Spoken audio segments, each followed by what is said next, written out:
minasyaitonirrajim. Bismillahirrahmanirrahim. Assalamualaikum warahmatullahi wabarakatuh. Kepada semua pendukung channel Bos Rudi dimanapun berada, apapun suku dan agamanya, semoga selalu dalam lindungan Allah Subhanahu wa Ta'ala, diberikan kesehatan jasmani dan rohani serta rezeki yang berlimpah. Amin amin ya rabbal alamin.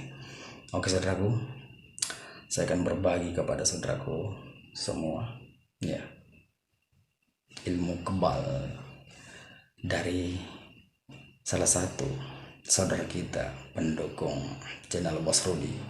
Berbagi ilmu kebal kepada saya, dan saya minta untuk masukkan di channel Bos Rudi, dan dia mengizinkan, tapi ada pesannya.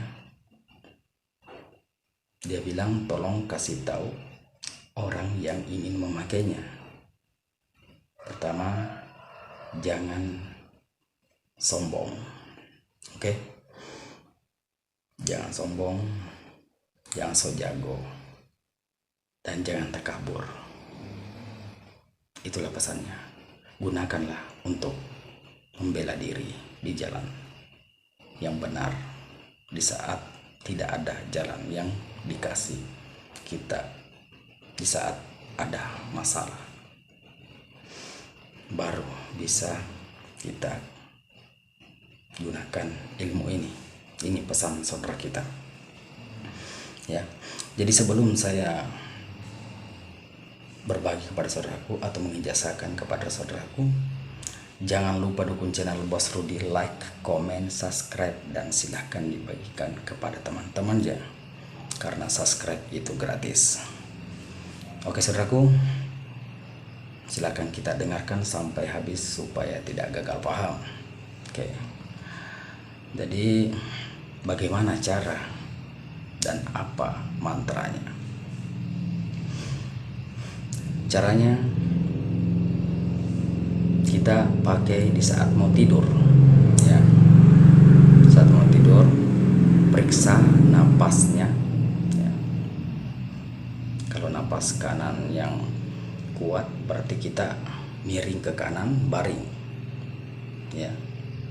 Tapi sebelum kita baring, maka bacalah ilmu kebal ini ya. Cukup baca satu kali ya. Silakan kita dengarkan.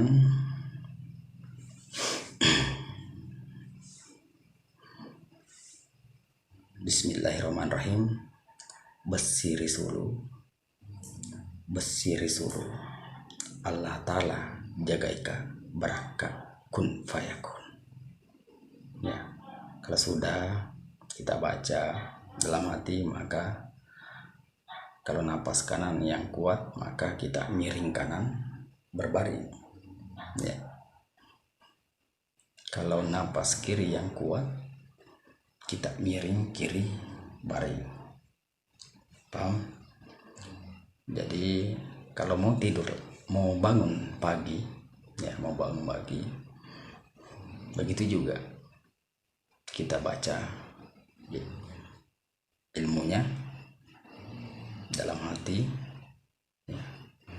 Besiri sulu Allah Ta'ala jagaika beraka kun fayakun. Kalau napas kanan yang kuat, maka kita miring sebelah kanan ya, baru bangun tidur. Kalau napas kiri yang kuat, maka kita miring sebelah kiri, baru kita bangun tidur ya. Bagaimana caranya mengetahui napas yang mana yang kuat? Kita bisa merasakan. Kalau belum terbiasa, kalau orang sudah terbiasa, walaupun tidak diperiksa begini, kita sudah tahu ya, yang mana yang kuat. Oke, paham saudaraku? Jadi gunakanlah ilmu ini untuk kebenaran, mempertahankan diri dari segala mara bahaya di jalan yang benar. Jangan untuk sombongan ya.